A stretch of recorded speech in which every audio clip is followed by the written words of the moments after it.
ये बिल्कुल साफ हो गया है कि दिल्ली के चुनाव में দিল্লিতে বিধানসভার নির্বাচনের হাওয়া লাগতেই ইন্ডিয়া জোটে বেড়েছে উত্তেজনার পারদ। চরম পর্যায়ে পৌঁছেছে প্রধান দুই রাজনৈতিক দল কংগ্রেস ও আম আদমি পার্টির দ্বন্দ্ব। এবার দিল্লির সাবেক মুখ্যমন্ত্রী ও আম আদমি পার্টির নেতা অরবিন্দ কেজরিওয়ালকে জালিয়াতির রাজা বলে বিস্ফোরক মন্তব্য করেছেন কংগ্রেস নেতা অজয় মাকেন। এমনকি লোকসভা নির্বাচনে আম আদমি পার্টির সঙ্গে দিল্লিতে জোট বাঁধার সিদ্ধান্ত ভুল ছিল বলেও মন্তব্য করেন তিনি। केजरीवाल हिंदुस्तान की राजनीति के अंदर अपने खुद के एम्बिशंस को फुलफिल करने के लिए किसी भी एक्सटेंट तक के जा सकता है। उसकी कोई विचारधारा नहीं है, कोई सोच नहीं है।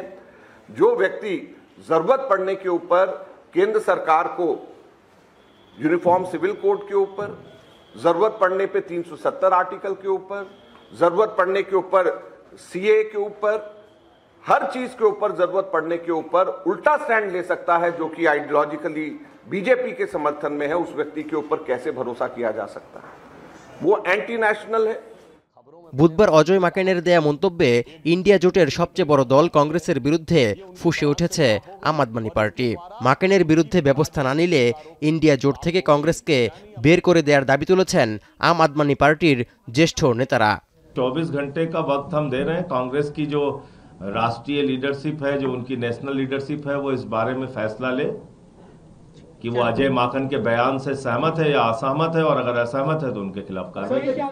ফেব্রুয়ারিতে হতে যাওয়া বিধানসভা নির্বাচনের মধ্য দিয়ে দিল্লির ক্ষমতা থেকে আম আদমি পার্টিকে হটাতে কংগ্রেস বিজেপির সঙ্গে ভেতরে ভেতরে কলকাঠি নাড়ছে বলে অভিযোগও তুলেছেন দিল্লির মুখ্যমন্ত্রী অতিশী মারলেনা।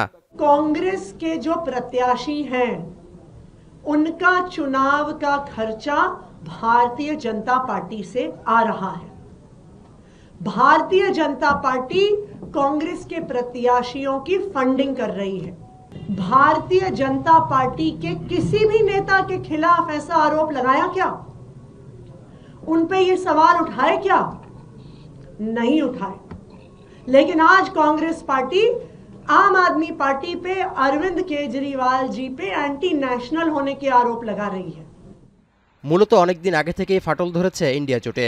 অধিকাংশ সময়ই কংগ্রেসের বিরুদ্ধে ক্ষোভ ঝেড়েছেন জোটের অন্যান্য শরিকরা। সম্প্রতি এই জোটে কংগ্রেসের নেতৃত্ব মানতে অস্বীকারও করেছেন তৃণমূল কংগ্রেসের সাংসদ অভিষেক বন্দ্যোপাধ্যায়। এমনকি মমতা ব্যানার্জিকে ইন্ডিয়া জোটের মুখপাত্র করা উচিত বলেও মন্তব্য করেছেন তিনি। এবার আম আদমি পার্টির সঙ্গে দ্বন্দ্ব তীব্র হওয়ায় রাহুল গান্ধীর দল কংগ্রেস বেকায়দায় পড়েছে বলে মনে করছেন সংশ্লিষ্টরা। ইন্ডিয়া জোট থেকে পুরোপুরি কংগ্রেসকে বাদ দিলে আঞ্চলিক দলগুলোকে নিয়ে আম আদমি পার্টি আলাদাভাবে একটি জোট গঠন করার পথে এগোতে পারে বলেও মনে করা হচ্ছে। তৌহিদুর রহমান, এখন বিশ্ব।